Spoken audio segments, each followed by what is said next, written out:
Nationwide vigils and demonstrations are being planned amongst protesters against the new Atlanta Police Training Center. These are just a couple of the announcements posted on Twitter's account, Defend the Atlanta Forest. This all comes just days after a shootout left an activist dead and sent a Georgia State trooper to the hospital.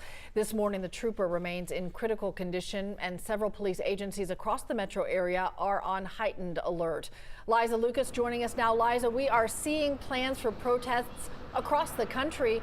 What do we know about this situation?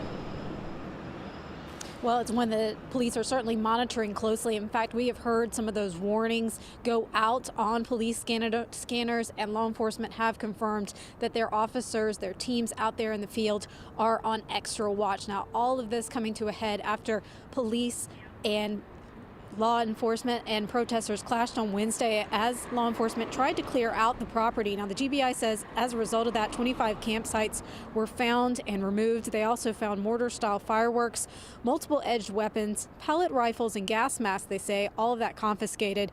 And 7 out-of-state activists, they say, who referred to themselves as forest defenders, were also arrested. They're now facing domestic terrorism charges. Now, just hours after that shooting on Wednesday, there was a call for retaliation against police that started circulating on Twitter. Now, Twitter did immediately suspend the account, but Charles Rambo, who we spoke with, who is a retired lieutenant with Fulton County Sheriff's Office, he weighed in on some of the rhetoric. It's extremely dangerous. These are the things that we have to prepare for as a law enforcement unit in protecting community. We have to be prepared at all times. Does it mean that it should have gone to this level? No, it should not.